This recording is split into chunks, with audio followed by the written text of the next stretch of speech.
Hello. Hi. Hi, Quinton. Hi, Taylor. We're going to start now. That's okay. How are you doing today, man? Well, okay. I'm doing great, Taylor. I can censor. I can censor. I hope you can. Okay. So let's just roll back. Hi. How's it going, man? I'm...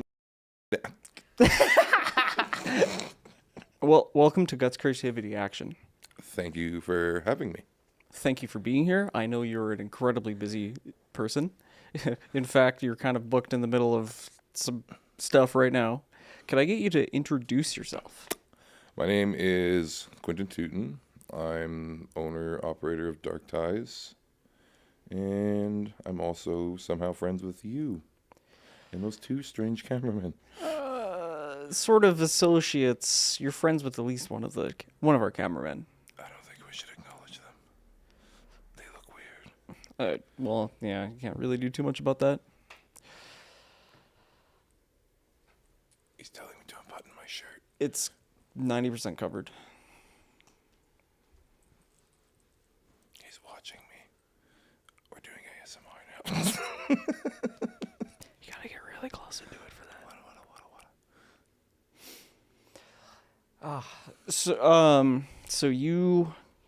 the company you started is Dark Ties Media. Mm-hmm. What does Dark Ties Media do? I mean, like nowadays, which really isn't that far from when we started, we do like a lot more marketing based work. Well, I mean, you're part of it too, but you know, a lot of video production now, photography, arts based work. It really depends. It's like we're ever evolving, and you know, we set out to do one thing, and then we usually just take on different roles, which is great. And it's something that I've enjoyed the most about what like we've been doing and what I've been doing is that it's not the same mundane tasks. It's not the same thing every time. Like, but yeah, I mean, at the end of the day, we do commercial work, we do personal work, whatever it may be regarding media, whether that be audio, visual, or you know, just even consult within that space. Yes, yeah, you do so many things, and you're always doing something a little bit more or a little bit extra, I've noticed. And ADHD. Hey, you gotta harness it, man. It's weaponized. It's weaponized. Weaponized ADHD. It's great.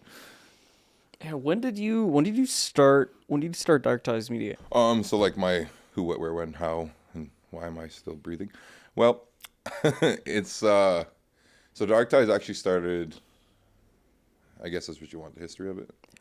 Yeah, just like a a date or whenever you decided like, oh, I'm just gonna take photos for a living or whatever it is you do. Well, it happened because I was like, for a long time, I was just always working jobs, and then I was just struggling, and I had my kids, so I was always like away from home to make decent money, and then I ended up having my daughter, and I mean, mind you, I had tried to start this like 4 years ago. It had like a totally different name. Like I had two names before I had this name. The first one was like 08 Media, which was just off my birthday because I was trying to start it. Did a terrible job. And then the other one was Silvermane, which I did with a friend, but that fell through because we didn't see eye to eye. And then I went back to work, and I was down working on one of the bigger pipelines up in the mountains. It was like minus 45 one day, and it was right after, well, not right after, a couple months after we had my daughter, and I just got sick of it. And I need to take better care of myself, so I came home and I started doing things for me. And I think that like that's what was important. I was taking care of myself too, because one, I just had my new baby girl, and I missed a lot of the time with my boys. So that's kind of like how it started. My first job was like, I remember charging like $150 for like what we do now for like way more. I mean, granted, I was terrible back then too, but that's really where it came from. It came from my daughter. It came from wanting to have more time with my family and have more control over my life and doing something. Not necessarily I was worried about it being something I enjoyed, but something I would be good at and something I could actually make a living on. I wasn't trying to like per se, where if you like look at Grady and Ryan, like this is a different aspect I find is like it's to them it's not, it's like to me it's almost like a hobby, and to them it's their hobby, but it's also like their essence of what they do and who they want to be. I wouldn't go as far for me to say, you know, that media and taking pictures and everything was like something I obsessed on from a young age. It was just something I kind of like when I was going through a tough time, that was the outlet I found, and kind of helped me get myself back on a better path and a better outline on what I wanted to do, and helped me grow up a bit. So yeah, I kind of went off tangent there, but No, that's perfect. That's perfect. But that's like, it's sort of the, it's like doing something you absolutely hate can be the vehicle that like pushes you to do, you know, to really think about what you love. Like Yeah. I remember I was working in a kitchen, and I was just washing dishes, as one does, as one does. I just started working there, and I was like in a really bad spot. I was in a really bad spot personally, and I was just really angry all the time. I was just like not happy with where my life was, and I just remember sitting there plowing through dishes, and I was like, I would always daydream about like doing music, and I would just think about music over and over again, and I couldn't get it out of my head. I went, I need to start doing this. yeah. And I mean, like I did actually at some point kind of fall into that too. It was after I got into the hobby of it, right? Like I did it basically based off of necessity of not. I was like basically trapped in my house for like a month, so I had nothing else to do, and I had Right. nothing else going on for me. And that's what I found is like after I started doing it, I started seeing like the positive reactions of people, which I think for me is like ultimately why I do anything. And it's also like kind of a bad crutch of mine is like you people please in that way. And for me, who didn't always like, you know, make the best effort to take care of people or made a lot of mistakes in and making choices that hurt people around me, kind of doing this job where I could, you know, help people hold memories or just help people have something that made them happy was like kind of really what drove me to do it. Like, you know, even teaming up with the boys, like they know, like it's always been for me, it's really cool to see them grow from what they were and get better at business and get better at what they want, like and actually have a shot at like achieving those goals they wanted to. Like that's what excited me. It wasn't about getting them helping us like work together, us getting more jobs. It was, you know, they got those opportunities to do bigger, better things, and that's the stuff that makes me happy. It's not about like if we can make a lot of money or if we can this and that. Like it's just about like is the team healthy? Are the people we're around like good people, and are the people we want to work with? Like that's what all I think is the main important thing about everything. Yeah, this sort of. I mean, personally, having been on the other end of this has been one of the greatest crossovers. Because like you've learned a whole bunch about like filmmaking and like because I've seen like some of your commercials that you've done before, and I've seen like a lot of the commercials you've done Yeah, they were way better before I since. met you guys. It was crazy. You guys are the And worst. no, like your stuff was good. Like your stuff was good, Yeah, but if you you put it just through a like got blender. elevated it.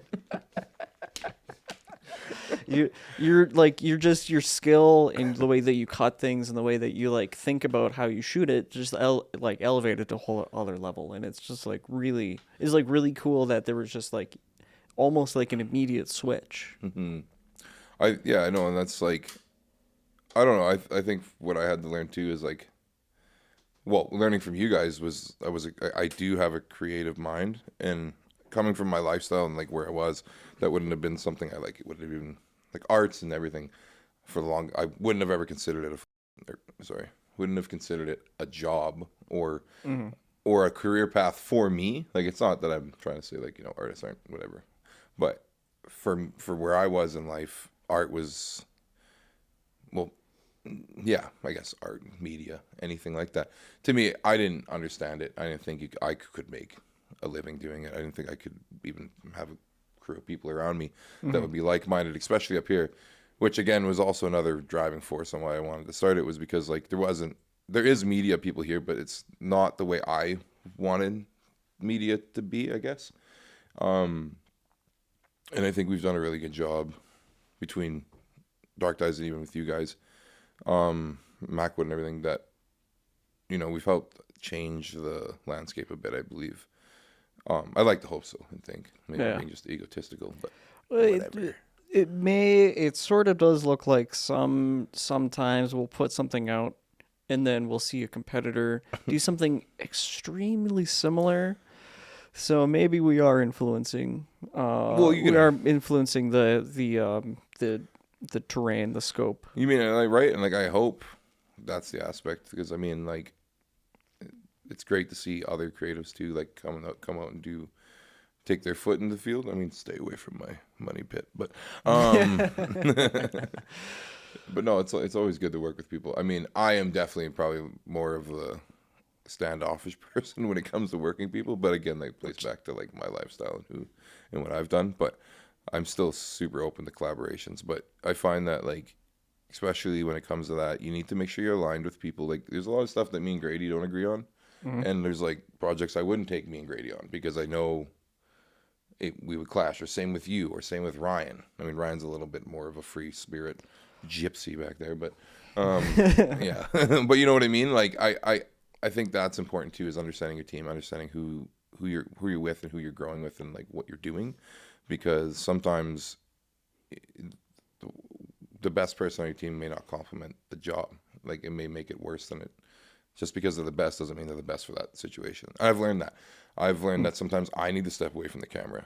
And even though like the boys may not be photographers per se, sometimes it's good for me to let go and let them do it, because they have a different eye. Like, we just did a kind of a chaos shoot not too long ago, and Grady had to run and do the shoot, like do the shots. And I mean, they're not my images, but it's good because I find that if I'm constantly the one putting out the same work, and you will, because like come as you may be, is like a photographer, a videographer, a lot of the time you're hired for the way you shoot, like you said, like the way I articulate my work and how I edit it and such. That's my creative side. But I find that like when I added my work with Grady and Grady's work with mine and Ryan's work with mine and your work, and like kind of had that, what I like to call the media pools, to just like pull fish from, right? Oh, we got this sound, we got this video, it lines up, boom. It's made our workflow that much quicker and made us that much better. I do think I need to put some more time into editing, though. I haven't. It's video editing, that is. But yeah, I don't know. I forgot what we're talking about. I'm just talking. No, this is great. This is great. Really getting ADHD at its finest here, picture. ladies and gentlemen. I forgot the question 3 minutes in. I would much rather you talk than me. I don't have anything to talk about.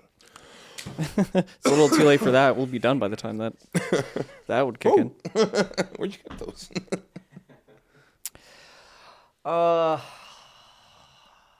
So in my mind, you're primarily a photographer. And you taught me everything that I know about photography. Not that I'm really any good, but, you know, I just follow the fundamentals that you showed me. And then, you know, you're like, wow, you're so good. I'm like, I'm literally just doing what you told me to do. But that's what I mean. It's like, but some people have an eye for it, right? Like, and I found with you too, it was cool actually when we gave you the camera at like Pemmican Days and stuff, because prior to that, like, me and you didn't work too much together. Aside, like outside of you being on the shoot, doing the audio and being at the shop. But I mean, that was the first time where me and you worked hand in hand, and I thought that was really sweet because, you know, you are the audio guy, but it's like I handed you that camera, and a lot of the pictures we ended up using, a lot of it was shot by you. But again, that goes back to what I was saying. Like, that's something I had to learn too, and I think a lot of people struggle with, is like letting go, especially in business, especially when you start a business. Because you start to treat it like, literally like it's a baby. Like, and I mean, you got to nurture it, you got to care for it. But the biggest problem is letting go. Yeah, because your heart's in it. Yeah. And like, as a father, I think that helped me learn to like step back and not have that control issue. And I wouldn't call it a control issue, because like it might be a control issue depending on how they're acting, but again, you got to remember a lot of these people do it for passion. Like Grady will fucking go off the handle Grady will go off the handle sometimes because of creative liberties, right?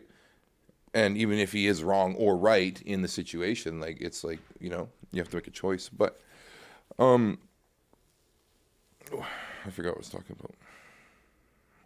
Just I don't know where we started. I just was complimenting. I was just complimenting on you. This guy sucks. Also like him though. What are you laughing about? The giggly bits? You think you're safe behind the Milwaukee bag? This man's not even in his position. He's all right. Oh, gee whiz. Gee Wilkers, Batman. Next What? question. Yes. Okay. You go. Your turn. So you do a lot of community stuff. I feel like you're really supportive of Indigenous groups. And not to say that you don't help support us poor white guys as well. You have kept the lights on. Emphasis on poor. Don't worry, they're getting shut off.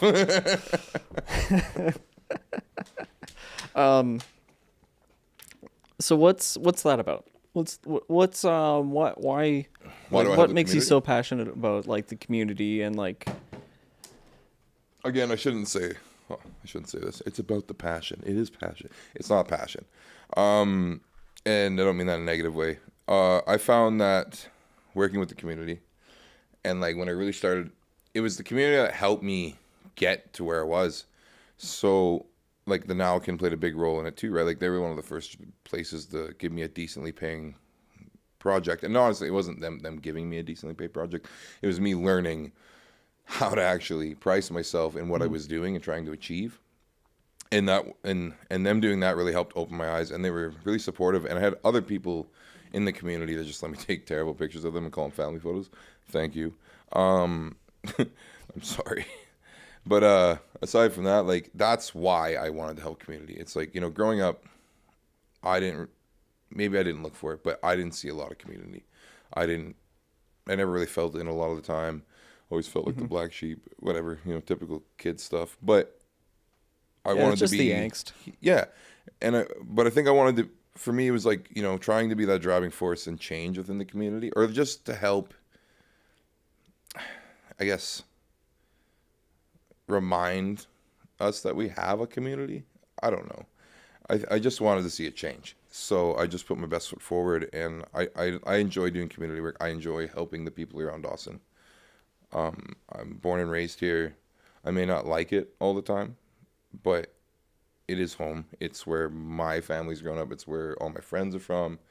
So for me not to invest my time and, you know, and utilize my community as something that can help me become better at what I do, then I think that would just be foolish. But yeah, again, I wouldn't say it was a passion-driven thing. I would definitely say it's just, you know, I wanted to be a change. I wanted to help. I wanted to put something forward. I wanted to meet more people. And, you know, and a big thing is I wanted to learn more about myself aside from like who I was when I started this. I wasn't always a very confident person. I wasn't always very self-aware. I mean, I am goofy as hell and, you know, act delusional for fun. But at the end of the day, I really just hope that whatever we do for the community is inciting change, or at least the very least, just maybe helping people feel better about things, or, you know, utilizing community events too, I think is big, like having that opportunity to go out and capture them and put them out for the community to see, because a lot of the time people may not notice what's going on, right? And I mean, posters and flyers work great, but if you can get in front of their face, it's always a little bit better. Yeah. So I think it's just important to have community.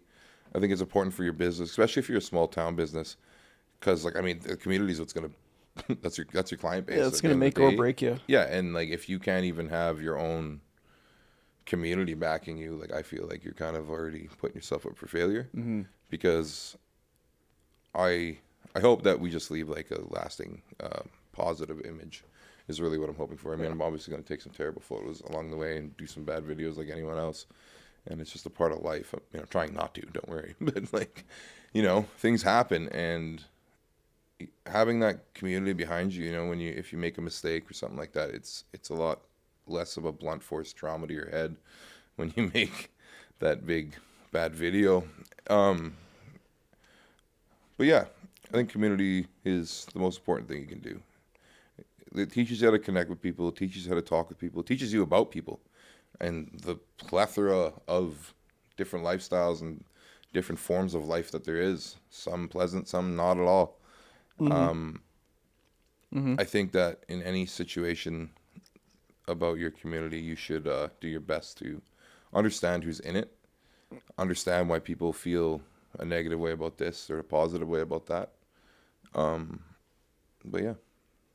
Yeah, because like community, whether we like it or not, is where we live, and like every place in the world is, you know, has some good and it has some bad, right? And I totally understand not feeling included in the community, but like especially in a small town, like you gotta try to like fit in a little bit, but also I think it's like people are way more open-minded and accepting of you when you're a little bit, you know, out there, as you are, as I am, as everyone that thinks that pointing a camera at something and getting paid for it is a good idea. You know, we're a little bit out there, and the community has been just phenomenal. Like I could not have asked for any more support. Yeah, they're good. It is funny though too, right? Like you're right with the whole. It's like we're all a bunch of introverts, but we have the most extroverted job. Like I don't want to go look at you, but hey, I'm gonna ask you 45 personal questions, and I need you to say them right, or else my video is gonna be jacked right up. But then also, do not call me after this meeting, please. It is a funny job, man. I don't know. I find it's like. It seems like that's like anything though. It's like typically someone's good at something they wouldn't normally do. Like an introvert's great at an extroverted job, an extrovert's great at an introverted job. It's weird. Yeah, but it's sort of like I kind of feel like things that are easy to do aren't worth doing, you know, and the things that are struggle can sometimes bear the best fruit. Like when I was learning to cook, my knife skills were really bad, like really, really bad. I could cut a vegetable, sure. I cut myself a couple of times cutting vegetables until I figured it out. But I remember cutting a roast for something at the college, and I mucked it up like 3 cuts in a row. I made it really like horrendous. I was like shaving like pieces off. I was leaving out big chunks, and I was like, Chef French, you need to get me out of this. I'm ruining the meal. Like you have to get me out of this. And you know what he said? Keep doing it until you get good at it. You're bad at it now. Keep working on it. And I can like, I'm not great. You know, I'm not the best. Like, no, I just have to. I never did get better. No, I got really good. At it. Like, even if I'm like, if there's like a slice of, like if I'm trying to like slice a piece of bread off, like I keep it good. Yeah. I make things parallel. I keep things nice. Like that's okay. I put cameras in the frames. I grew. I'm glad that you're better than me, Taylor. No. I'm not better. I'm just better than me.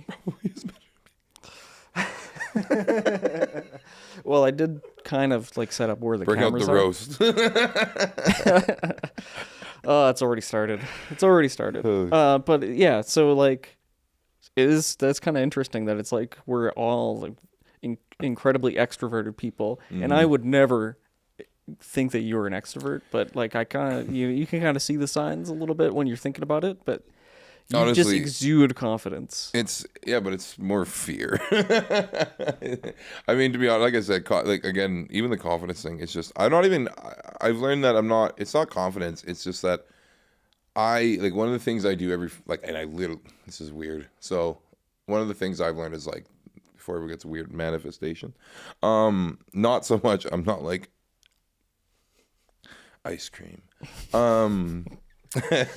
But I do believe in that whatever you want to do, you should like say it aloud, write it down. Like for me, if I have a goal, and I did this in the first year of business, and we hit every goal, which is crazy, and it's kind of why I believe in it now. I wrote every business and everything I wanted to work for or work with or have a chance at doing something with. I hit all 10, and they're all not like, they weren't small, you know, mom and pops. Like they're not that that's bad, but I'm saying like I really put my expectations high for being 1 year in business, and I nailed it. And I think it's because, you know, I would wake up every day, I would look at that board, I would figure out what I needed to do. And one of my biggest problems I've learned is I stopped doing that. And it's like everything kind of fell behind because I stopped thinking about what I wanted because I got comfortable. And like as of recent, like the last couple of weeks, I've been getting back on that thing. But like the first thing I do every time we get a job or get paid from a job, I literally look up and I say, I always have more than enough. And I say that because in life, I've had a lot and I've had nothing. So I've learned to appreciate everything that I have. And it's something that me and my wife do, and just like my kids. It's, you know, if we're feeling a certain way, if things are too hard, you just look up and you say, you know, I always have more than enough, because you do. We have each other. I have my friends. I got my family. I got a camera. I don't like whatever. As long as I got shoes, I'm good.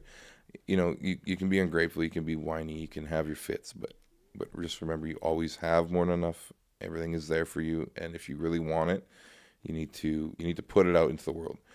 And I mean, you don't have to go outside and scream it. You can. You might be a little nuts, but I'll ride with it. But you know, I think that's a big part of anything, is believing in what you're doing, even when like you have to be delusional, man. Like there's so many days where I wake up and I'm like, looking in the mirror, I'm like, I don't know. Well, okay, so it's not that I don't believe.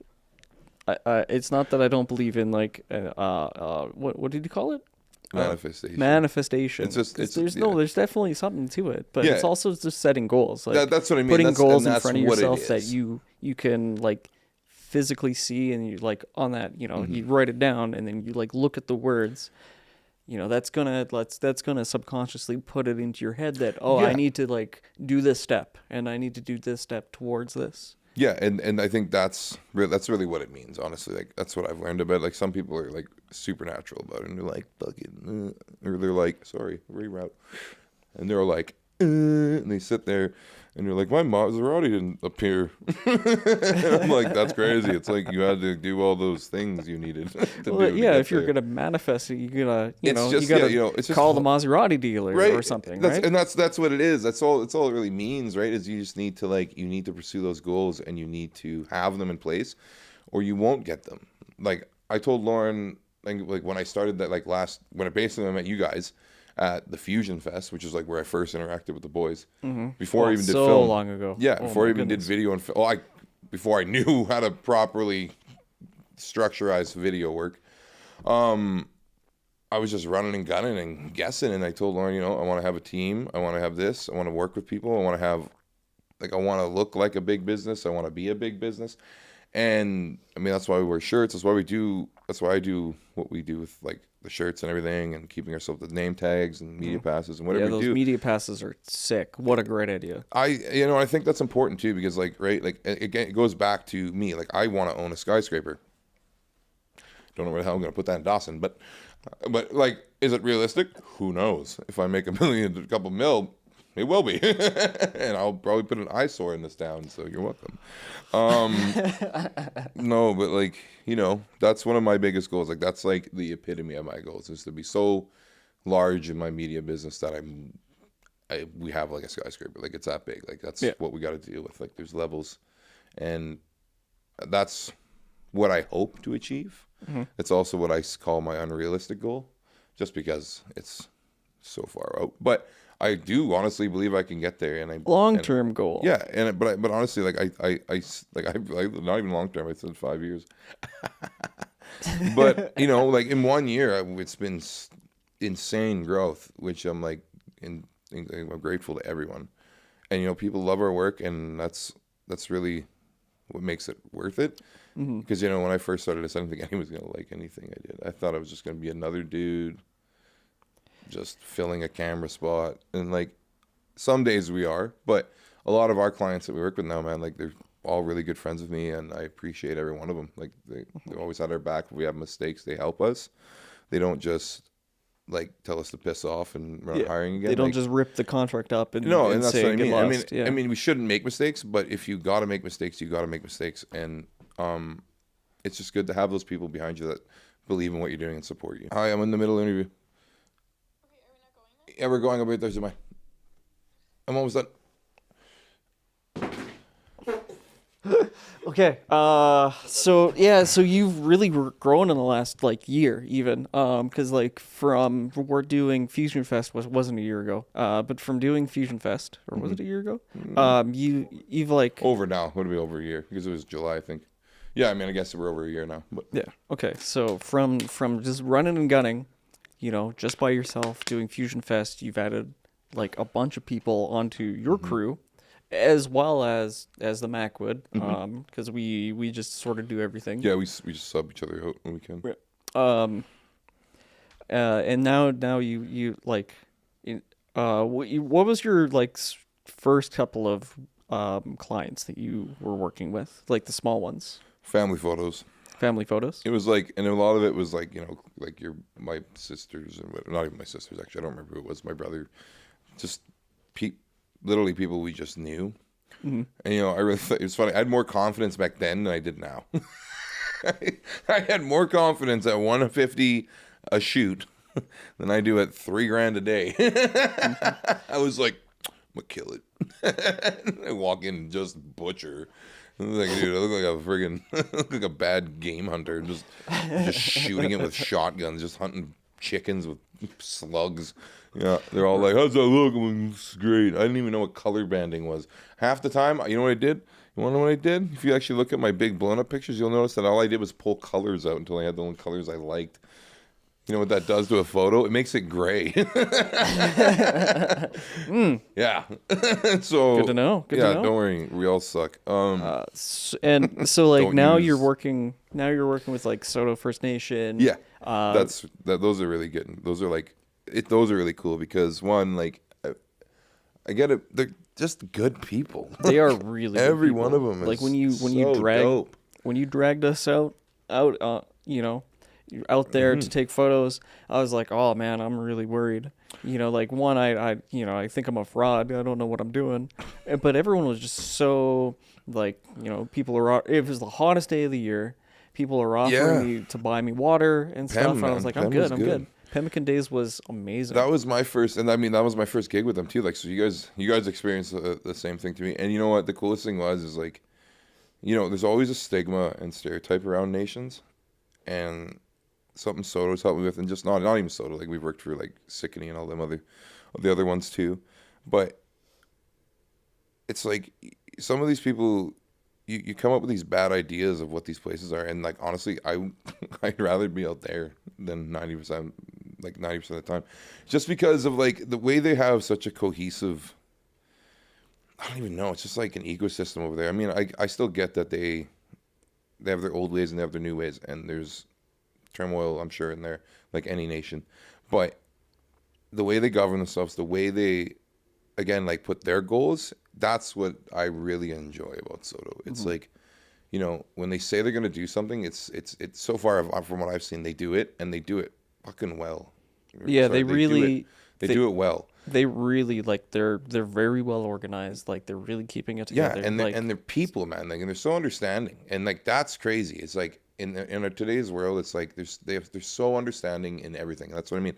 Like if we make a mistake, not that we make a lot of mistakes, and I keep saying that, but it's like if you make those mistakes, like they're there not to hinder you or not to make the thing harder, but they're there to work with you, and because they want the same result. They want a good result. They want everyone happy, and I mean, that's what I find great about Soto is they're really kind.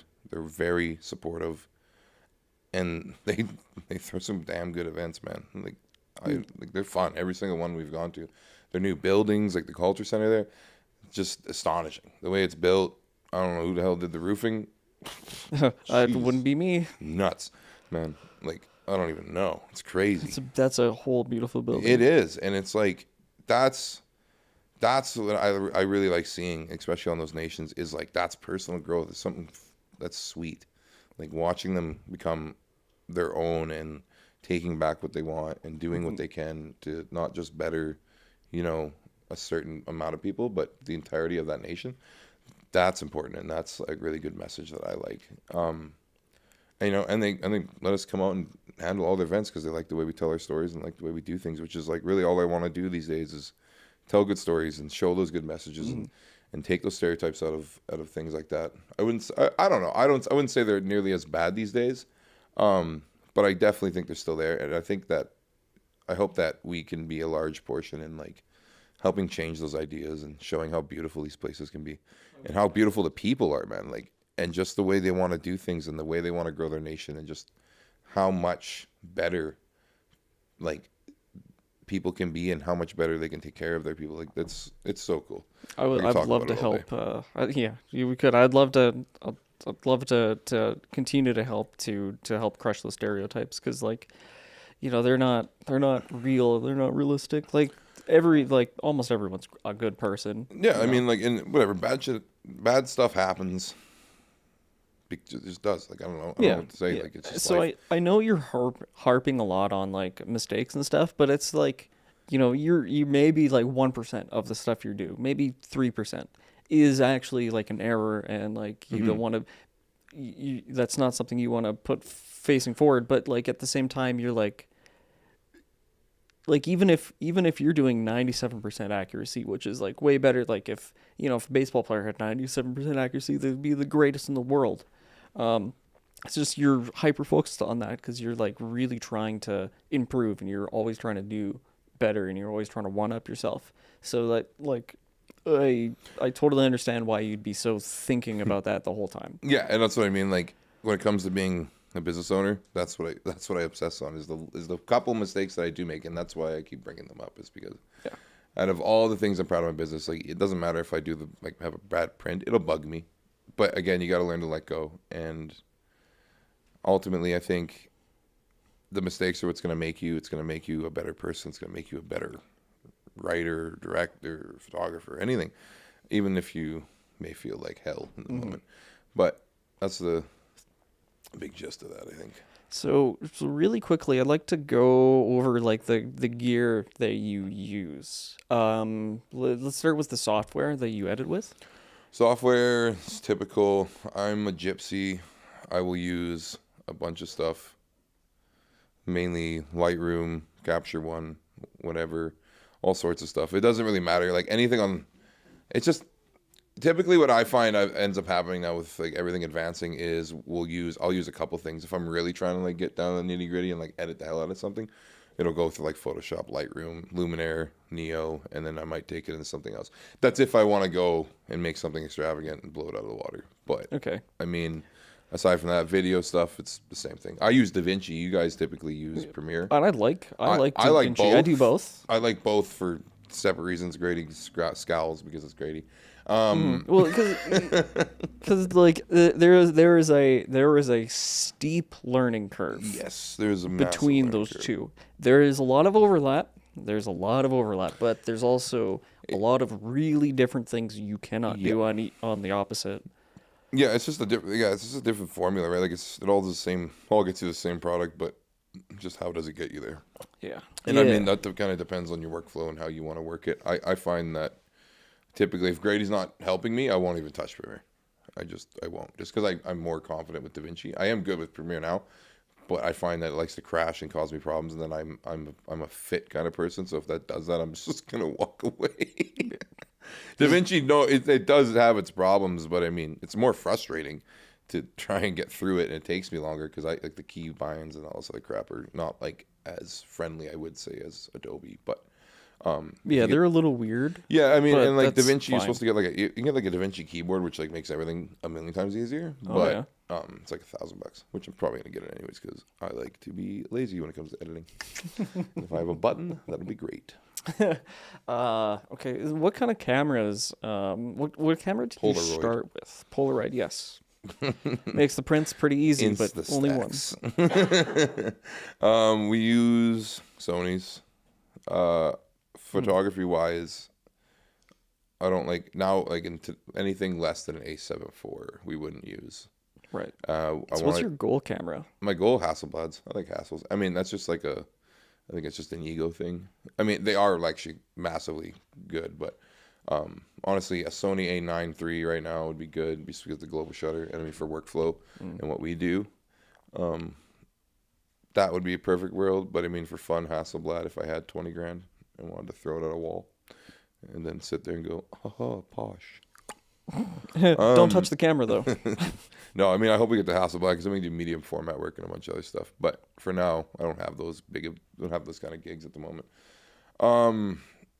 So yeah, it's just Sony's, FX30s, FX3s. Oh, we don't have an FX3. That was imaginary. Well, we'll get one eventually, maybe. Or we're going to get a red. I don't know. The future's bright or dim. Who knows? The future's somewhere, and the future's a little bit red, I think. No, I think we're going to get... Well, we should have actually, I think what's going to happen is I will have a Ronin 4D here in the next couple bit. And then that'll be the chicken. Yeah. We'll see how that runs. I think the boys are looking at reds and stuff too. So, I mean, Sony Red and DJI is really the gear I like to use. DJI is just like the Apple of this world, so it really simplifies some stuff, especially since we have new people coming in that don't know how to use all this gear. So having something that's a little friendly has been helpful, especially for me too. When I first started out, like DJI was great teaching me audio a bit. I mean, you guys came in and really pieced at the rest of it, but it opens that door, right? So that's why we specialize. Yeah, in opening doors. And making them from the Leewood farm. So what time we at? I have to rip soon, I think. What does art mean to you? I got one more question after this. What does art mean to you? Art never meant much to me prior, because I didn't understand it. Obviously, I didn't go to museums. I didn't like go to art gallery and be like, wow. I've learned to appreciate it. I've learned to appreciate film. I've learned to appreciate even photography more. Art to me though is,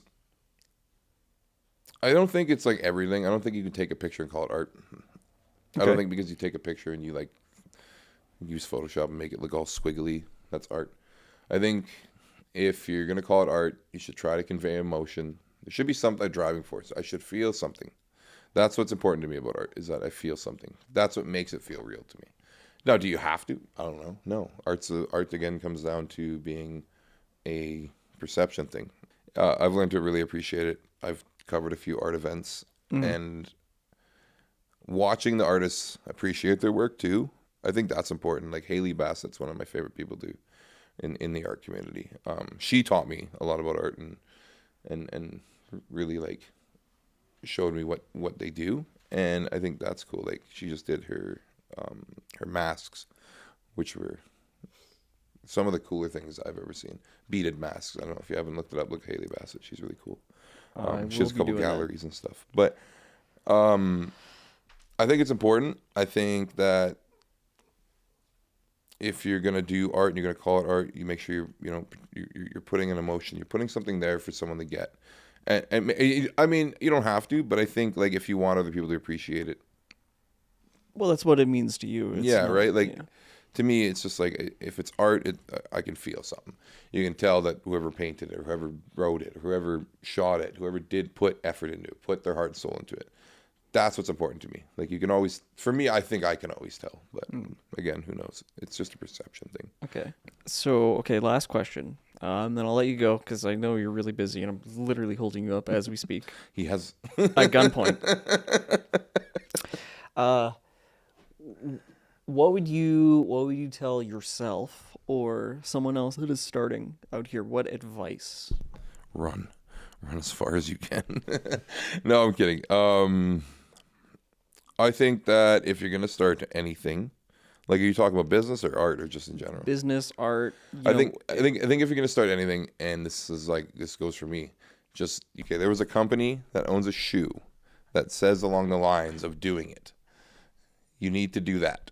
You need to just pick out whatever it is. If you want to make a picture, if you want to make a film, you want to make a business, chances are if you don't know anything about it, you need to research it, or you blind fire it and you hold on to the seat of your pants and you work the kinks out as you go. That's what I had to do. I didn't know anything about media business. I didn't know anything about cameras. I just picked up my mom's DSLR and ran with it. but that's And kind Ryan, of you did right into yeah, our arms. right into the loving arms of Taylor Leewood. But you know, that's all I'd say is just whatever you want to do, get out there and do it, and be unapologetic about it. People might laugh at you. People will tell you it's dumb. I've had, you know, my own family think what I was doing wasn't going to amount to much. They are supportive. I'm not going to say they're not. But, you know, in the beginning, it doesn't look bright, right? When I'm bringing $150 a month off of one shoot, you get it. But, you know, stick to it and focus on what you want it to be. Like, you need to know where it's going. Like, is the end goal just to paint a picture? Okay, are you going to make tons of money off that? Probably not, because you just wanted to paint a picture. Did you want to make a series that you could sell for $10,000? Do that. Sell it for $10,000. That's what I mean, is like, even if it seems unrealistic, who cares?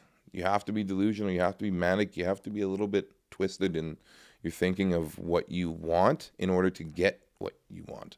Otherwise, you're just sitting there doing this and then blaming the world around you and wondering why it's not falling in your lap because you didn't want to get up and go through the hell of doing it. I mean, sometimes it might not even be hell. Like, everyone's like, oh, it's like such a stressful job. Sometimes, like, I've had days where this business has felt like a freaking skating rink. I'm just looking like a figure skater through this stuff.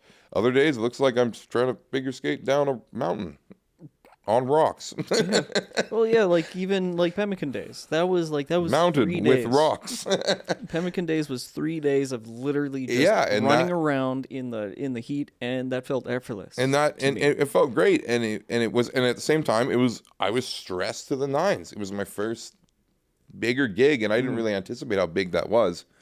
And then when we got there, it was insane, which it worked out for us. I mean, everything went as well as it could, but it was great for me. It helped me take on bigger projects and bigger things, because then you know, even though I wasn't prepared for it, I had to make myself prepared for it. I had to learn. You guys, and not like any of the guys that were there really, well, Ryan had been to like a couple events prior to that, but you know, for a bunch of guys that didn't really know each other at that time, and we also had Eric, so you know, it was a big learning experience for us. And it went really well, and it evolved. Everyone got better. Eric knows how to film now. Like, it's crazy. It's not that he didn't know what he just didn't know our process. Yeah, he didn't know. Well, I mean, he didn't fully understand everything yet, but like he had his fundamentals. But like, you know, and he got better because of that. And you know, we were able to find out the flaws of some of the teammates, of like where they're good, where they're bad, and I think that was important too. So the answer to the question in the shortest terms is go out there and start working at it. Just get out there and whatever it is, just do it. Because like, if you're gonna sit there and then be like, it's not happening. Well, no shiitake mushrooms. They're great. Cook with them. Okay. But just run and trip, get up, and break your leg. Try not to break your leg. Break it, and keep moving. Like, I don't know. Like, no one's going to hand you this stuff. Like, literally, no one's going to hand it to you. Take it. Get out there and go for it. Like, stop wasting time.